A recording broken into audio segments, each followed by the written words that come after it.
Vote সুষ্ঠু না হলে দেশে গৃহযুদ্ধ হতে পারে, এমন মন্তব্য করে দেশ জুড়ে নতুন করে আলোচনার জন্ম দিয়েছেন জাতীয় পার্টির মহাসচিব শামীম হায়দার পাটোয়ারি।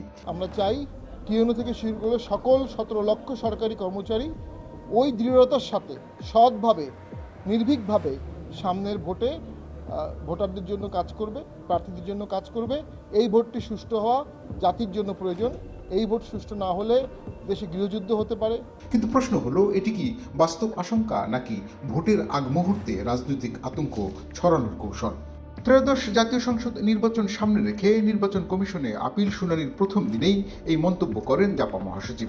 তিনি বলেন, ভোট সুষ্ঠু না হলে রাজনৈতিক মতপার্থক্য বাড়বে, অর্থনীতি ধ্বংস হবে, এমনকি গৃহযুদ্ধের আশঙ্কাও তৈরি হতে পারে।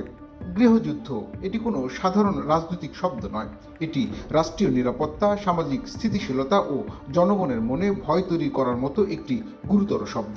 প্রশ্ন হচ্ছে, একটি নির্বাচন নিয়ে এমন শব্দ ব্যবহার কি দায়িত্বশীল রাজনীতির উদাহরণ? বিশেষ করে যখন তিনি একই বক্তব্যে বলেন, নির্বাচন কমিশন নিরপেক্ষ থাকার চেষ্টা করছে। তো আমরা মনে করি নির্বাচন কমিশন যথেষ্ট নিরপেক্ষতার সাথে কাজ করার চেষ্টা করছে। একদিকে নির্বাচন কমিশনের নিরপেক্ষতার প্রশংসা, অন্যদিকে গৃহযুদ্ধের আশঙ্কা। এই দ্বন্দ্বপূর্ণ বক্তব্য কি আদতে চাপ তৈরির কৌশল নয়? রাজনৈতিক বিশ্লেষকদের মতে এটি হতে পারে ফায়ার অ্যালার্ম পলিটিক্স, অর্থাৎ আগুন লাগেনি কিন্তু সাইরেন বাজিয়ে সবাইকে আতঙ্কিত করা।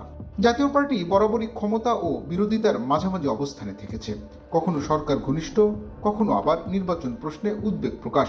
ভোটের আগে এমন বক্তব্য দিয়ে জাপাকে নিজেদের রাজনৈতিক দর কষাকষির অবস্থান শক্ত করছে, নাকি প্রশাসন ও আইন শৃঙ্খলা বাহিনীর উপর পরোক্ষ চাপ তৈরি করতে চাইছে? রাজনৈতিক নেতাদের মুখ থেকে গৃহযুদ্ধ শব্দটি বের হলে তার প্রভাব পড়ে সাধারণ মানুষের মনে।